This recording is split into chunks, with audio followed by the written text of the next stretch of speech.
जैसा कि आपको पता है कि ये लास्ट मॉड्यूल है आपके सिलेबस का, जिसका नाम है introduction of IoT, internet of things and its application. IoT के बारे में आपने जब पेपर 1 पढ़ रहे थे आप, है ना, तो आपने आईओटी के बारे में पढ़ा था, इंटरनेट ऑफ थिंग्स के बारे में थोड़ी बहुत नॉलेज आपने वहाँ से ले रखी है।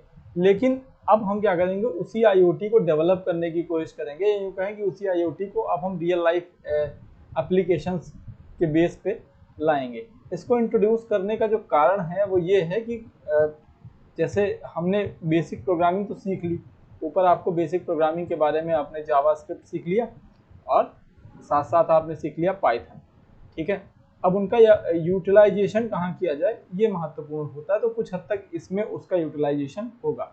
जैसे आप अगर इसके बेसिक इंट्रोडक्शन को देखेंगे तो यहाँ पे बताएगा कि ये जो है पूरी दुनिया जो है वो बेस्ड हो रही है आईओटी पे और उसके एप्लीकेशन पे।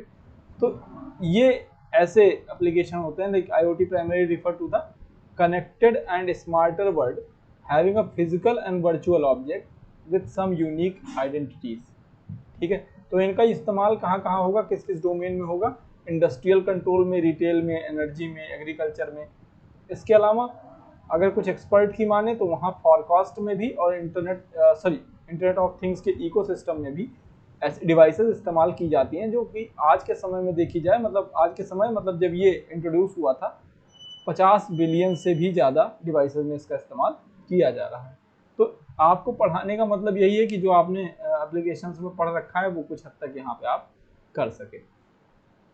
ऑब्जेक्टिव क्या है पूरे मॉड्यूल को कवर करने का, तो वो ये है कि आप इसको अंडरस्टैंड कर सकें कि आईओटी होता क्या है और ये कैसे कनेक्टेड डिवाइसेस के साथ काम करता है, उसके एप्लीकेशंस कौन कौन से होते हैं, कैसे काम करता है, ठीक है। इंटरफेस सेंसर और एक्यूरेटर माइक्रो कंट्रोलर के साथ कैसे कैसे इस्तेमाल किए जाते हैं, एड्रीनो प्लेटफॉर्म क्या है, इसका इस्तेमाल कैसे किया जाएगा, कुछ बेसिक प्रोग्राम जो कि सी प्रोग्राम पे होंगे बहुत छोटे छोटे, तो उनको हम थोड़ा बहुत देखेंगे। जो कंपाइलर होगा उसका नाम होगा आर्डिनो IDE, ठीक है। माइक्रो कंट्रोलर और पीसी, अभी माइक्रो कंट्रोलर क्या होता है, पीसी क्या होता है, ये आप ऑलरेडी जानते हैं, ठीक है। माइक्रो प्रोसेसर की बात आपने सुनी होगी, ठीक। तो आईओटी एप्लीकेशंस को बनाना और साथ साथ उसके फ्लो को पहचानना, उनके बीच के फ्लो को अंडरस्टैंड करना, ये भी इसका इम्पोर्टेंस होगा।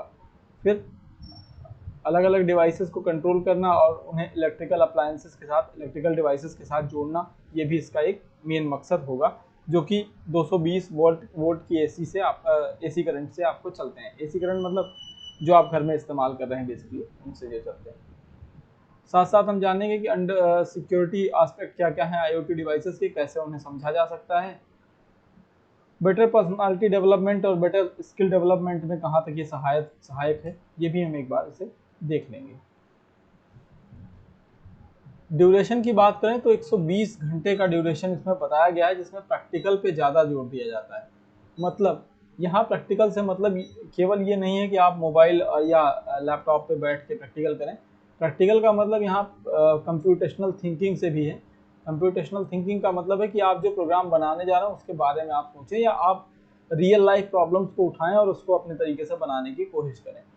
अगर पास करने के लिए पढ़ना है तो वो तो आसान है, मैंने पहले भी बता रखा है कई बार कि पास करना हो तो आप लास्ट के 1 मंथ में भी पास कर पाएंगे, उसमें कोई बहुत बड़ी बात नहीं है। लेकिन अगर आप इसके थ्रू इसका यूटिलाइजेशन करना चाहते हैं तो आपको पूरा एक बार सीखना ज़रूरी हो जाता है। क्या क्या मॉड्यूल में है, तो पहले कुछ चैप्टर्स जो है वो बेसिकली थ्योरी पे ही बेस्ड है।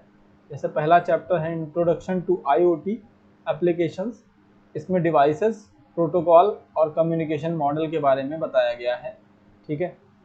दूसरे चैप्टर पे आप जाएंगे तो अलग अलग थिंग्स जो आईओटी में इस्तेमाल होती हैं उनके कनेक्शंस के बारे में, उनको कैसे हम कनेक्ट करें, ठीक है, उनके बारे में बताया गया है। तीसरे में सेंसर्स के बारे में बताया गया है, एक्यूटेटर्स के बारे में बताया गया है, माइक्रो कंट्रोलर के बारे में बताया गया जो कि अभी मैंने कहा आपसे। आईओटी एप्लीकेशंस को बिल्ड करना 4th में बताया गया और ये ठीक ठाक चैप्टर रहेगा। अगर आप इसे ढंग से सीख ले जाएंगे तो आप छोटे मोटे एप्लीकेशन खुद से भी डेवलप कर पाएंगे। जैसे आपने देखा होगा ये जो मूव करती हुई कार होती है ना, लाइट्स वाले ड्रोन होते हैं, तो उन सबको आप डेवलप कर पाएंगे। सिक्योरिटी और इसका फ्यूचर क्या है आईओटी इकोसिस्टम के साथ। फिर इसके कुछ सॉफ्ट स्किल देखेंगे कि इसमें पर्सनालिटी डेवलपमेंट का क्या कॉन्सेप्ट है। ठीक है, अब जब आप और आगे बढ़ेंगे तो हम देखेंगे कि डिटेल सिलेबस के बारे में पूरा देखेंगे क्या क्या है डिटेल सिलेबस में। ठीक, तो introduction of internet of things की बात करें तो पहले चैप्टर में मैंने बता ही दिया कि इसके कैरेक्टरिस्टिक देखने पड़ेंगे, डिवाइसेस क्या होती हैं, कौन कौन से एप्लीकेशन होते हैं और क्या क्या बिल्डिंग ब्लॉक है आईओटी के।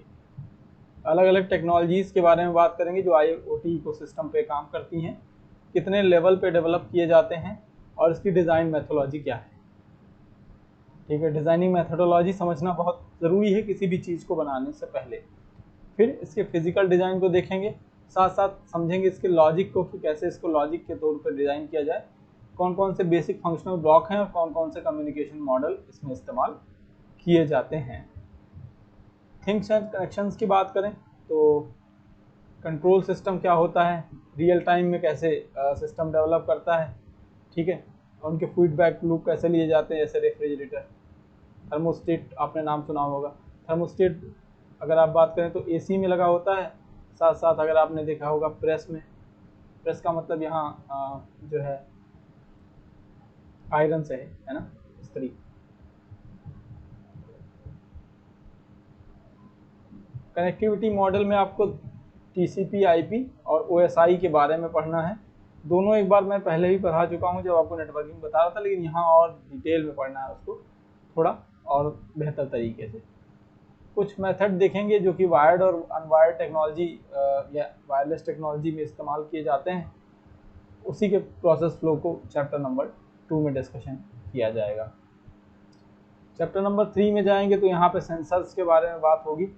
ठीक है, फिजिकल क्वांटिटीज़ को डिजिटल वर्ल्ड में कैसे मैप किया जाता है, लाइट सेंसर कौन सा होता है, मॉइस्चर सेंसर क्या होता है, टेम्परेचर सेंसर क्या होता है और कैसे इसका इस्तेमाल होता है, ये सारी चीज़ें हम यहाँ पे सीखेंगे। एक्यूटेटर की बात करेंगे तो कंट्रोल सिस्टम कंट्रोल करने की बात करेंगे, DC motor, different type of actuator की बात करेंगे। फिर कंट्रोलर की बात करेंगे तो role of micro controller as gateway of interfacing sensor and actuators, micro controller और माइक्रो प्रोसेसर के बारे में डिफरेंस भी देखने को मिलेगा। कितने तरीके के होते हैं और कैसे इम्बेड किए जाते हैं किसी इकोसिस्टम में, ये भी यहीं पे देखने को आपको मिलेगा। आईओटी एप्लीकेशन यहाँ से बेसिकली यहाँ से आपको प्रैक्टिकल देखने को मिलेगा। यहाँ तक तो आपको थ्योरी ही देखने को मिलेगी, है ना। चैप्टर नंबर 4, 5 और 6 जो होंगे वहाँ पे आपको प्रैक्टिकल्स देखने को मिलेंगे। हालांकि प्रैक्टिकल थोड़ा बहुत तो हर चैप्टर में रहेगा, लेकिन फिर भी आपको ये सब देखने को यहाँ पे मिलेगा। जैसे इसमें जो IDE है, आर्डिनो IDE, ये देखने को मिलेगा। कोड स्केच आप वही इस्तेमाल करेंगे जैसे आपने लिखा था एल्गो, है ना। कोड स्केच का मतलब एल्गो की बात हुई, उसी कंपाइल करना, अपलोड करना, डिबग करना और उसके सीरियल मॉनिटर का रोल। फिर सी लैंग्वेज में भी थोड़ा बहुत सी लैंग्वेज आपको देखना पड़ेगा, जैसे वेरिएबल और आइडेंटिफायर, ये वही वेरिएबल और आइडेंटिफायर है जो आपने ऑलरेडी पढ़ रखा है पाइथन में। बिल्ट इन डेटा टाइप लगभग मैक्सिमम वही होंगे। अर्थमेटिक ऑपरेटर और एक्सप्रेशन वही होंगे। कांस्टेंट एंड लिटरल और असाइनमेंट, कुल मिला के ये कह सकते हैं कि ये चैप्टर इसमें ज़्यादातर कॉन्सेप्ट जो होंगे वो आपके पिछले पेपर से मैच करेंगे जो पाइथन का था। कंडीशनल स्टेटमेंट और लूपिंग में भी डिसीजन मेकिंग में रिलेशनल ऑपरेटर आपने पढ़े हैं। लॉजिकल कनेक्टिव्स कंडीशंस आपने पढ़े हैं, इफ एल्स पढ़ा है आपने, लूप में भी वाइल और डू वाइल पढ़ रखा है, फॉर पढ़ा है, यहाँ पे नेस्टेड भी आपने पढ़ रखा है, इनफाइनाइट भी आपने पढ़ रखा है, स्विच स्टेटमेंट भी आपने पढ़ रखा है। तो यहाँ पे हम उसको रिवीजन करेंगे और साथ साथ देखेंगे कि उसको जो ये आर्डिनो IDE है उस IDE में कैसे डेवलप किया जाता है, मतलब यहाँ उसका इस्तेमाल होगा। अभी आपने जो प्रोग्राम, जैसे पिछली बार जब आपने प्रोग्राम बनाया था तो आपने मान लीजिए कि आपने प्रोग्राम बनाया था कि भाई 3 लाइट्स हैं, है ना, रेड, ग्रीन, येलो। अब ये जल रही हैं तो जल रही हैं, उसके बाद उसी हिसाब से आपको आउटपुट दिख रहा था। लेकिन अब यहाँ जलने की ही बात नहीं होगी, जलने के लिए हम एक पर्टिकुलर टाइम सेलेक्ट कर देंगे। जैसे मान लीजिए कि 10 सेकेंड या 15 सेकेंड तक ये जला, फिर 15 सेकेंड बाद ये जल जाएगा, फिर 15 सेकंड बाद ये जल जाएगा। तो ये लूप कैसे करेगा, ये सारी चीज़ें हम यहाँ पे देखेंगे। यहाँ पे हम एरेज को बात करेंगे, जिसमें डिक्लेयर करना और मैनिपुलेट करना देखेंगे।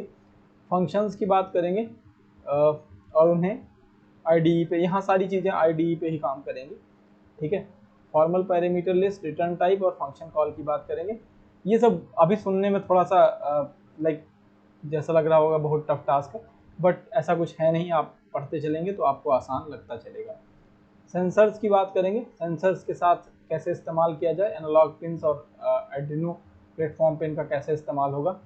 LED बटन सेंसर, ठीक है, और LDR, इन सब का इस्तेमाल करेंगे। कुल मिला के LCD के साथ इसके इंटरफेस और कीपैड को भी आप सेलेक्ट कर पाएंगे। कह सकते हैं कि आप जैसे मान लीजिए कि कोई फिजिकल डिवाइस बना रहे हैं तो उसमें कैसे इसका इस्तेमाल करेंगे। साथ साथ ब्लूटूथ मॉड्यूल में ब्लूटूथ कम्युनिकेशन की भी बात करेंगे, वायर कम्युनिकेशन रिले की बात करेंगे, तो यहाँ वो भी आप कर ले जाएंगे। सिक्योरिटी में मोस्ट ऑफ द टाइम आपने पढ़ ही रखा है कि सिक्योरिटी ज़रूरी क्यों है, प्राइवेसी क्या होनी चाहिए, IoT जो आप बनाएं उसके सिक्योरिटी लेवल डेवलप करने पड़ेंगे और कैसे प्रोटेक्ट किया जाए IoT डिवाइसेस को, इस बारे में भी बात करेंगे हम। आने वाला समय कैसा हो सकता है IoT का, इंटरनेट ऑफ थिंग्स का, ठीक है, इसमें कौन कौन से एल्गोरिथम और जोड़े जा सकते हैं। थोड़ी थोड़ी बात होगी AI ML की। AI मतलब आपको पता है आर्टिफिशियल इंटेलिजेंस की ही बात हो रही है। ML का मतलब आप मशीन लर्निंग से समझिए, और AI और ML का मिला जुला रूप इसमें कैसे लाइक जो नए ट्रेंड हैं इसमें कैसे ये काम कर रहा है, ये सारी बात हम इसमें करेंगे। कुछ बहुत सॉफ्ट स्किल की बात होगी, तो पर्सनालिटी डेवलपमेंट में कि कैसे सेल्फ अवेयर रहें, कैसे मोटिवेट रहें, डिसिप्लिन रहें, जब ये बनाए तब ना, कैसी पर्सनालिटी और जेस्चर चाहिए, यहाँ से भी क्वेश्चंस पूछे जाते हैं, तो हम थोड़ी बहुत बात करेंगे। कैसे कम्युनिकेशन और राइटिंग स्किल होनी चाहिए, क्योंकि राइटिंग स्किल आपको आखिरी में प्रोजेक्ट रिपोर्ट देनी है। जब आप ये पूरा कर लेंगे तो आपको एक प्रोजेक्ट रिपोर्ट देना पड़ेगा। प्रोजेक्ट रिपोर्ट जो कि करीब 40 से 50 पेज के आसपास का होगा, तो वो प्रोजेक्ट रिपोर्ट अप्रूव हो, इसके लिए ज़रूरी है कि आपकी ऑब्जेक्टिव, एट्रीब्यूट और कैटेगरीज ऑफ कम्युनिकेशन और राइटिंग स्किल ये सारी अच्छी हों। साथ साथ इसमें रिज्यूम और लेटर, रिपोर्ट, प्रेजेंटेशन, इन सब के बारे में बताया गया है। और साथ साथ एक लाइन और ऐड कर दी गई कि जैसे आप इंटरव्यू में जाएं तो आपकी स्किल क्या होनी चाहिए और उसके लिए आपकी बॉडी लैंग्वेज कैसी होनी चाहिए। ये तो आप कॉमन जेस्चर से सीख जाएंगे, थोड़ा बहुत मैं आपको बताऊंगा कि कैसे ये करना है। क्या क्या ज़रूरी पड़ेगा, तो ज़रूरत तो इसमें बहुत सारी चीज़ों की है जो आपको रखनी होंगी। जैसे जैसे आगे बढ़ेंगे हम इसके बारे में बात करते रहेंगे। जैसे LED क्या होती है, ब्लिंकिंग LED की ज़रूरत पड़ेगी, ठीक है, बटन्स की ज़रूरत पड़ेगी। तो हम जब बोलते जाएंगे आप उसे, हो सकता है ये चीज़ें आपको परचेज़ करनी पड़े, तो थोड़ा बहुत आपको इसमें ध्यान रखना पड़ेगा। ये है पूरा इंट्रोडक्शन इस सेशन का।